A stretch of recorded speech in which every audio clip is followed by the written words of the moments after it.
Il n'y a pas de vent favorable à celui qui ne sait où il va. Vous pensez que vos objectifs vous mènent vers le succès? Vous pourriez être en train de faire de graves erreurs sans le savoir. Et pour rendre ça plus concret, on va suivre l'histoire de Julien. Julien qui a du mal à atteindre ses objectifs. Savez-vous que 92% des gens peinent à atteindre leur objectif chaque année? Non. Regardez cette vidéo jusqu'au bout pour comprendre les pièges à éviter et pour transformer vos objectifs en succès. Voici Julien. Comme beaucoup d'entre nous, Julien veut améliorer sa vie. Mais malgré tous ses efforts, il n'y arrive pas. Pourquoi ?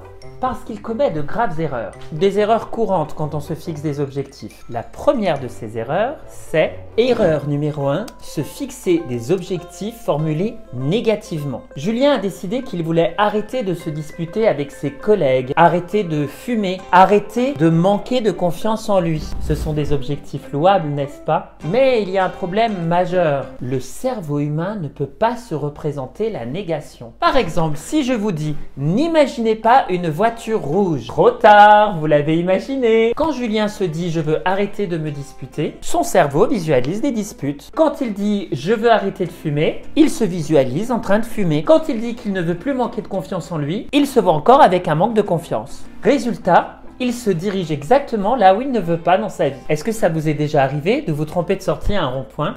On feu à droite? Ah non, on feu à droite. Donc il a fallu que je prenne la voie de droite. Et de vous dire lors de votre prochain passage, je ne veux pas me tromper à nouveau, pour finalement reprendre exactement la même route la prochaine fois. Alors, comment Julien peut-il se fixer de meilleurs objectifs? En formulant des objectifs positif. Plutôt que de dire ce qu'il ne veut pas, il devrait se concentrer sur ce qu'il veut vraiment et se focaliser sur le but à atteindre, ce qu'il veut vraiment obtenir dans sa vie, ce qui est vraiment important pour lui. Par exemple, au lieu de dire « je voudrais arrêter de me disputer », il pourrait dire « je veux améliorer ma communication avec mes collègues ». Au lieu de dire « je veux arrêter de fumer », il pourrait dire « je veux avoir un mode de vie sain pour retrouver la pleine santé et une meilleure énergie ». Au lieu de dire « je veux arrêter de manquer de confiance en moi », il pourrait dire « je peux développer la confiance en moi ». Et là, je suis hyper content. Erreur numéro 2, se fixer des objectifs flous. Julien dit à son ami « je veux déménager dans un endroit où je me sentirai mieux ». Son ami lui demande des détails, mais Julien reste vague. Il n'a pas réfléchi à ce qu'il veut vraiment. Un objectif flou comme « je veux déménager et vivre dans un endroit où je me sens bien », ce n'est pas vraiment assez précis pour que Julien puisse atteindre son objectif. Pourquoi? Parce qu'il manque de clarté et de détails spécifiques. Julien ne sait pas s'il veut une maison, un appartement, une colocation, vivre dans un camping. Il ne sait pas combien de mètres carrés il veut. Il ne sait pas s'il a besoin d'un ascenseur ou d'une place de parking. Ou encore quel est son budget. Il n'a même pas de date précise pour son déménagement. Alors comment Julien peut-il rendre son objectif plus clair?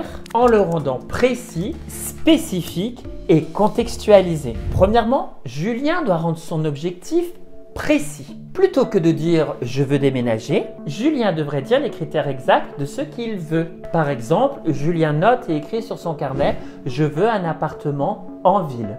Deuxièmement, il doit être spécifique. Julien doit déterminer les caractéristiques de son appartement. Combien de mètres carrés, y a-t-il un ascenseur, etc. Julien ajoute donc à sa liste « je veux vivre dans un appartement de 70 mètres carrés en ville, un appartement lumineux avec une place d'ascenseur, avec une place de parking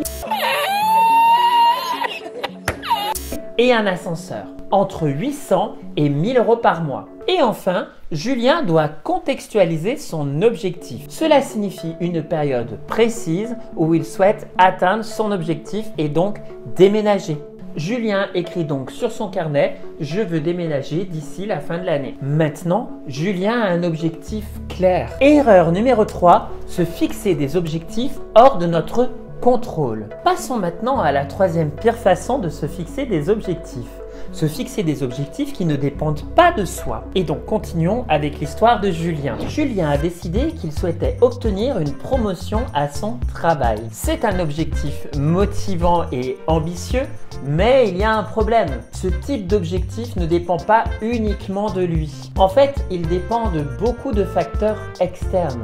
Les décisions de ses supérieurs, la performance de ses collègues, les circonstances économiques de l'entreprise. Se fixer des objectifs qui ne dépendent pas de nous peut être très frustrant et démotivant. Imaginez Julien qui travaille dur, qui donne le meilleur de lui-même. Et bien malgré tous ses efforts, il ne reçoit pas la promotion tant attendue parce que l'entreprise traverse une période difficile. Julien peut se sentir impuissant et découragé car son succès dépend de facteurs qu'il ne peut pas contrôler lui-même. Alors comment Julien peut-il reformuler son objectif pour qu'il puisse dépendre de lui? En se concentrant sur ce qu'il peut contrôler. Julien pourrait se fixer un objectif comme développer ses compétences managériales en se formant par exemple.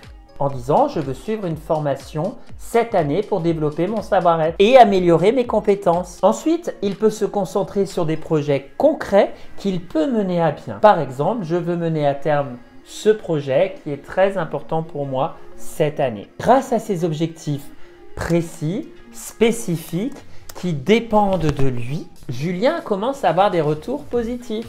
Bravo, tu as gagné! Ses supérieurs remarquent ses efforts et ils remarquent aussi ses compétences. Et même si l'entreprise traverse une période difficile, Julien se démarque par sa persévérance dans son engagement et par son amélioration constante. Contre toute attente, Julien obtient la promotion qu'il espérait tant. En se concentrant sur ce qu'il pouvait contrôler, il a réussi à se démarquer et à obtenir son but final. Voilà donc la troisième pire manière de se fixer des objectifs. Et comment y remédier? Julien a montré que même en période difficile, on peut atteindre ses objectifs en se concentrant sur ce qui dépendait de nous. Erreur numéro 4, se fixer des objectifs qui ne sont pas écologiques. Continuons avec l'histoire de Julien. Julien a décidé qu'il voulait accorder tout son temps libre à son travail et à sa carrière. Il veut donc ainsi l'accélérer. Cela semble un objectif ambitieux et admirable, mais est-ce vraiment une bonne idée? Se fixer des objectifs non écologiques signifie que ces objectifs peuvent apporter un lot de problèmes supplémentaires pour soi-même ou pour les autres. Dans le cas de Julien, en concentrant tout son temps libre sur sa carrière professionnelle, ses relations et son bien-être général en pâtissent. Julien commence à ressentir les effets négatifs de son objectif. Il est épuisé et stressé.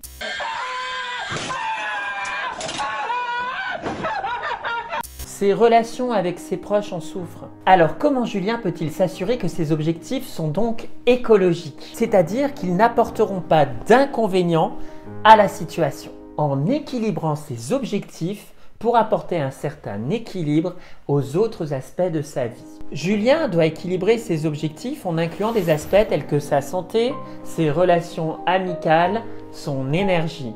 Par exemple, au lieu de concentrer tout son temps au travail, il peut se fixer des objectifs comme maintenir une bonne santé et des relations harmonieuses. Julien doit évaluer les conséquences potentielles de ses objectifs sur lui-même ainsi que pour les autres. Par exemple, il peut se demander si je consacre tout mon temps libre à mon travail, que va-t-il se passer pour mes relations? Que va-t-il se passer pour ma santé et mon énergie? Conséquences potentielles, stress, épuisement, relations détériorées. Enfin, Julien doit ajuster ses objectifs pour minimiser les conséquences négatives. Par exemple, il peut fixer des limites à son temps de travail supplémentaire et s'assurer de garder du temps pour sa détente et ses plaisirs. Il est plus détendu, ses relations s'améliorent et il est toujours performant au travail. Julien reçoit des compliments de ses supérieurs pour son travail de qualité et sa capacité à maintenir des belles relations.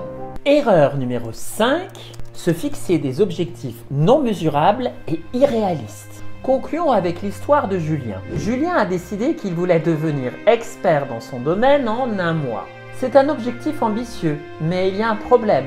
Se fixer des objectifs qui ne sont pas mesurables et irréalistes peut être décourageant et démoralisant. Imaginez Julien qui se lance dans un objectif trop ambitieux. sans pouvoir mesurer ses progrès. Il risque rapidement de se sentir dépassé et de perdre sa motivation. Julien commence à réaliser que son objectif est trop grand et impossible à réaliser et surtout à atteindre dans le délai qu'il s'était fixé. Il se sent découragé et il perd confiance en lui. Julien doit décomposer son objectif en étapes plus petites. Par exemple, au lieu de vouloir devenir expert en un mois, il peut viser à atteindre des niveaux de compétences progressifs. Julien inscrit donc sur son carnet atteindre un niveau intermédiaire en 2 mois, puis un niveau avancé en 6 mois. Ensuite, Julien doit rendre son objectif mesurable. Ça signifie qu'il doit établir des indicateurs clairs pour suivre ses progrès. Par exemple, il peut mesurer le nombre de formations suivies,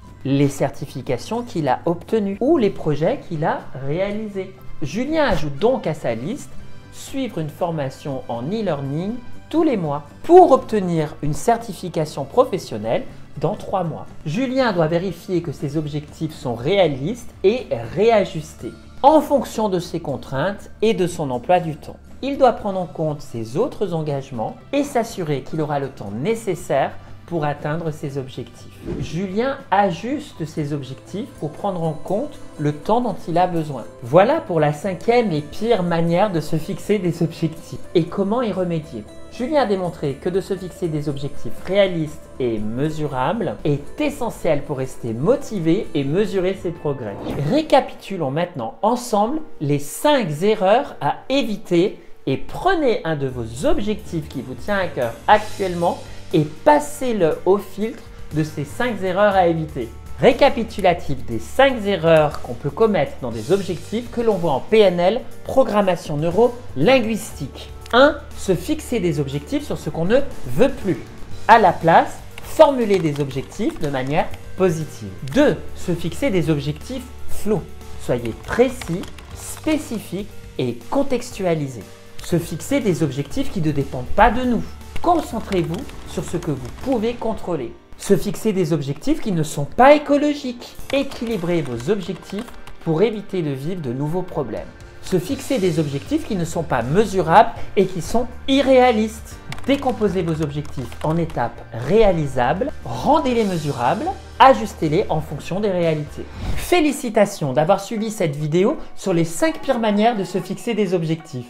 J'espère que l'histoire de Julien vous a inspiré et donné des pistes pour améliorer vos propres manières de vous fixer les objectifs. Si vous avez aimé cette vidéo, n'oubliez pas de la liker, de la partager, de vous abonner et surtout de commenter parce que je prends un grand plaisir à lire vos commentaires. Cela m'encourage à pouvoir continuer à vous offrir du contenu gratuit de qualité. Je vous remercie et je vous dis à bientôt.